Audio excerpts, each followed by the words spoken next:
Bismillahirrahmanirrahim. Assalamualaikum warahmatullahi wabarakatuh.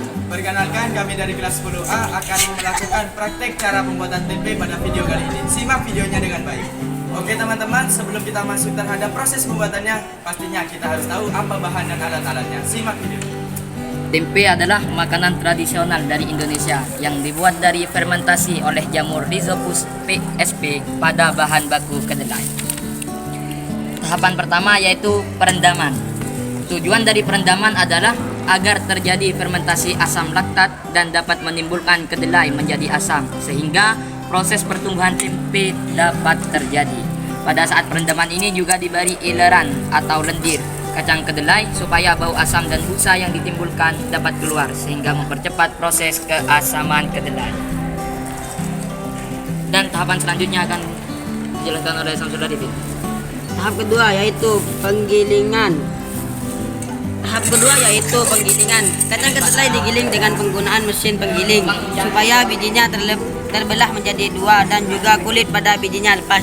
Tujuan dari pengupasan kulit ini agar asam laknat yang dihasilkan selama proses perendaman bisa masuk dengan mudah ke dalam biji dan agar miselium pada tempe dapat tumbuh pada saat fermentasi berlangsung.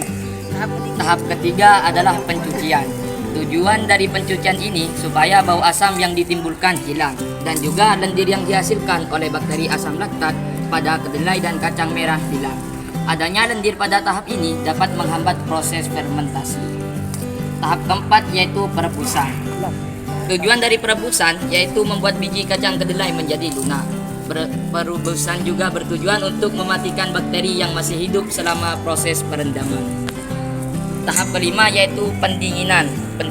Pendinginan ini bertujuan untuk mendinginkan kacang merah dan kedelai sebelum pemberian ragi.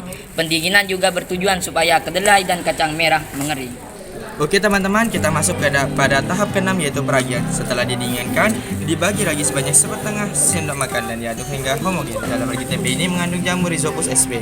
Fungsi ragi tempe ini tentunya mengaktivitas enzim sehingga memiliki kemampuan untuk menghasilkan antibiotika, biosintesis vitamin B, dan penetrasi miselia jamur tempe ke dalam biji kedelai. Tahap ketujuh yaitu pengemasan kedelai dalam plastik yang telah ditusuk-tusuk dengan pisau supaya kebutuhan oksigennya maksimum. Pengemasan dalam plastik memiliki kelebihan dan kelebihannya yaitu tempe menjadi ringan, kuat, dan tidak mudah membusuk. Sedangkan kelemahannya yaitu molekul yang terdapat dalam plastik dapat berpindah ke dalam makanan tersebut. Tahap terakhir adalah fermentasi. Setelah pengemasan kacang kedelai dan kacang merah didiamkan selama 2 hari dan diletakkan di suatu tempat yang lembab suhunya agar proses fermentasi berlangsung. Suhu yang baik dalam pembuatan tempe yaitu berkisar antara 20 hingga 37 derajat. Hal penting yang perlu diperhatikan pada tahap ini adalah suhu kelembapan dan jumlah ragi yang digunakan. Oke teman-teman, setelah kita melakukan praktikum pembuatan tempe, selanjutnya kita akan melakukan praktikum morfologi jamur pada tempe. Ini kita masuk pada tahap kedua yaitu praktikum morfologi jamur pada tempe. Tujuan pada praktikum ini adalah untuk menganalisis untuk juga mengamati jamur pada tempe yakni Rhizopus oryzalis. Yang saja kita masuk pada alat dan bahan.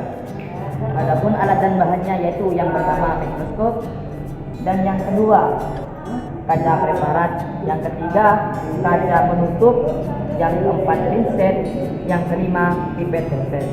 Adapun bahan-bahannya yaitu aquades yang telah dituangkan di pipet tetes dan yang kedua yaitu adalah tempe.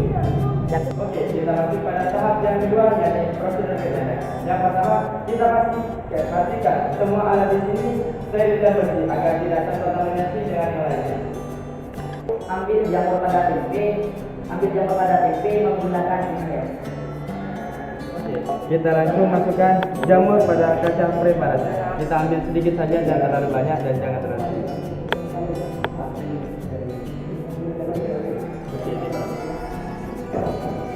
Kita letakkan di atas kaca preparat.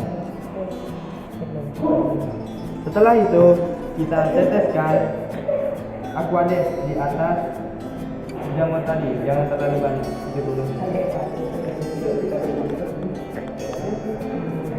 Nah itu kita tutup dengan kaca plastik.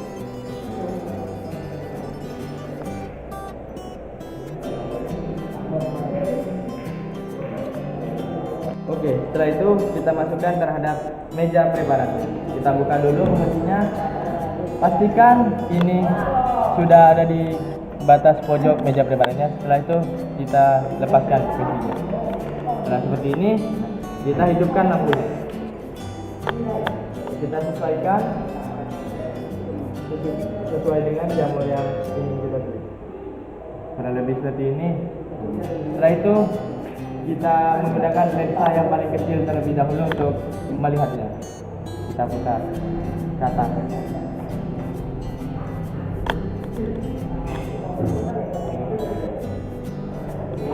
sini sudah terlihat bedanya seperti apa jamur. Setelah itu lakukan pengamatan menggunakan mikroskop dan dokumentasikan hasil pengamatan menggunakan mikroskopnya. Lalu identifikasikan pada jamur JB tersebut. Ini kurang lebih ya guys fotonya. Oke teman-teman, di sini jamur Rhizopus oryzae termasuk dalam zygomicota yang sering dimanfaatkan dalam pembuatan tempe dari proses fermentasi kacang kedelai.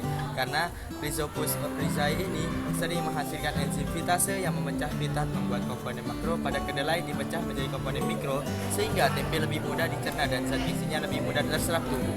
Fungi ini juga dapat memfermentasikan substrat lain, memproduksi enzim dan mengolah limbah. Salah satu enzim yang diproduksi tersebut adalah dari golongan protease. Teman-teman, di sini juga pada hasil penelitian kami dalam menggunakan benda mikroskop terdapat serabut yang biasa disebut dengan hifa. Nah, kotak hitam di sini merupakan sporangium atau dapat disebut sebagai kotak sporanya. Kotak spora ini memiliki fungsi yakni struktur yang berbentuk kotak yang berfungsi sebagai tempat pembentukan dan penyimpanan spora. Sporangium juga terdapat pada tanaman lumut, paku, dan jamur sebagai organ vegetatif tanaman lainnya. Untuk info lebih lanjut bisa kalian searching sendiri. Oke teman-teman, di sini klasifikasinya yang dimiliki oleh jamur Rhizopus oryzae yang terdapat pada jamur tempe memiliki kingdom fungi, divisi Mycormycota dan memiliki kelas Mycorrhizaceae, ordo Mycorrhizae dan famili Mycorrhizaceae, genus Rhizopus dan spesies Rhizopus oligosporus atau Rhizopus oryzae.